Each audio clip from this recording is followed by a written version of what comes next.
Good morning students. मॉन्ट्रेसिया के online class में आप लोगों का बहुत बहुत स्वागत है।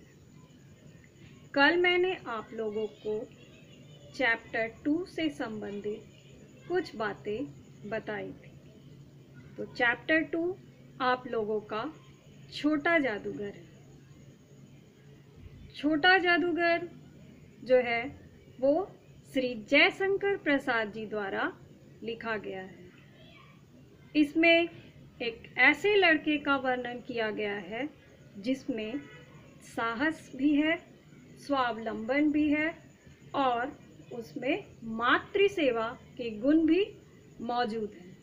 पर परिस्थितियों ने उसे समय से पहले ही काफ़ी समझदार बना दिया है। वो किस तरह से, वो आप पूरा चैप्टर जब पढ़ेंगे तो आपको पता चल जाएगा। तो लेखक जो है उनकी मुलाकात इस छोटे जादूगर से पहली बार कार्निवल के मैदान में होती है। कार्निवल यानी मेला। तो मेले में काफ़ी भीड़ भाड़ थी और सजावट भी थी। सभी लोग जो है घूमने में व्यस्त थे। पर वहीं पर लेखक को एक लड़का दिखाई देता है जिसने फटे हुए कुर्ते पहन रखे थे। उसके गले में सूत की एक रस्सी थी और जेब में उसके ताश के कुछ पत्ते भी थे। वह चुपचाप वहां बैठा शरबत पीने वालों की ओर देख रहा था। लेखक उसे देखकर उसकी ओर आकर्षित हो जाते हैं। वे उसके पास जाकर उससे बातें करते हैं। तो पता चलता है कि वह जो लड़का है वह यहाँ पर किस लिए आया है। सर्वप्रथम तो लेखक उससे जाकर ये पूछते हैं कि तुमने यहाँ मेले में क्या देखा। तो वो बताता है कि मैंने यहाँ सब कुछ देखा है। सब कुछ मतलब चारों ओर दुकानें जो लगी है या स्टॉल वगैरह जो लगे हैं सब उसने देख लिया है। फिर भी वो कहता है कि मैंने देखा है कि यहाँ खिलौनों पर निशाना लगाया जाता है, तीर से नंबर छेदे जाते हैं, मतलब एक तरह का कोई खेल है। और जादूगर ताश के पत्तों का खेल भी दिखाता है। लेकिन मुझे जो है खिलौनों पर निशाना लगाना सबसे ज़्यादा अच्छा लगा। और जादूगर जो है उसे तो कुछ नहीं आता। उससे अच्छा तो ताश के पत्तों का खेल मैं स्वयं दिखा सकता हूँ। लेखक उसकी बात से प्रभावित हो जाते हैं और उसे अपने साथ लेकर मेले में घूमने के लिए चले जाते हैं। घूमते ही कुछ आगे बढ़ने पर वो उससे कहते हैं कि अच्छा बताओ वहाँ दूर पर्दे में क्या है। तो वो बताता है कि पर्दे में वहाँ कोई खेल दिखाया जाता है पर वहाँ टिकट भी लगता है और उसके लिए पैसे चाहिए। मुझे तो बस खिलौनों पर निशाना लगाना ज़्यादा अच्छा लगता है। लेखक उसे कहते हैं कि ठीक है, चलो आज के तुम ही मेरे साथी रहे। और उसके साथ आगे बढ़ते हैं।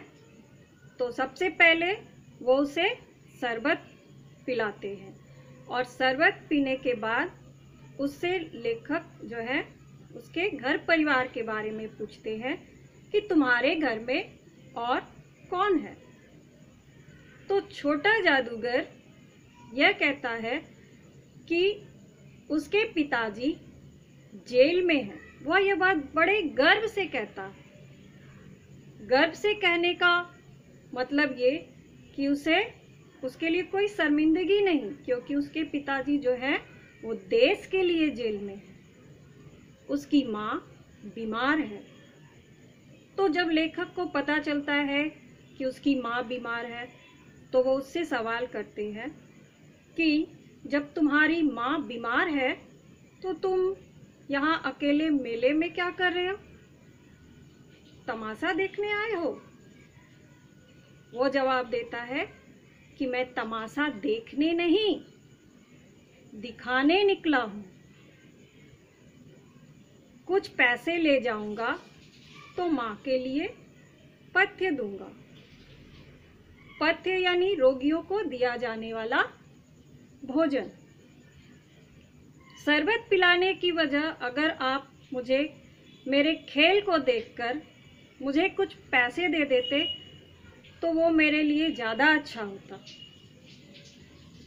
लेखक उससे और अधिक प्रभावित हो जाते हैं और उससे कहते हैं कि ठीक है, आगे चलो।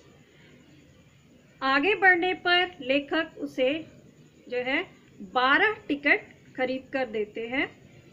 उन 12 टिकट से जो है छोटा जादूगर 12 खिलौनों पर निशाना बिल्कुल सही सही लगाकर सारे खिलौने जीत लेता है। वह एक पक्का निशानेबाज था। तो जैसे ही वो इन खिलौनों को जीतता है तो जल्दी जल्दी उन खिलौनों को समेटना शुरू कर देता है। कुछ वो अपनी जेब में भरता है, कुछ वो लेखक से रुमाल मांगकर उसमें बांध लेता है और लेखक से यह कहता है कि बाबूजी बाहर आइएगा, मैं आपको तमाशा दिखाऊंगा। और यह कहकर वह उस मेले से चला जाता है। लेखक को तब उस पर शक हो जाता है कि देखो कितनी जल्दी इसकी आंख बदल गई। कहने का तात्पर्य कि इसने जो कुछ भी मुझसे कहा है शायद झूठ कहा है। इसका मन जो है पहले से ही खिलौनों को जीतना था और जैसे ही ये जीत गया तो यहाँ से चला गया। और ये सोचकर लेखक उस मेले में एक पान की दुकान पर जाते हैं और पान खाकर वापस घर की ओर बढ़ने लगते हैं। तभी अचानक से उन्हें एक झूले से आवाज सुनाई देती है,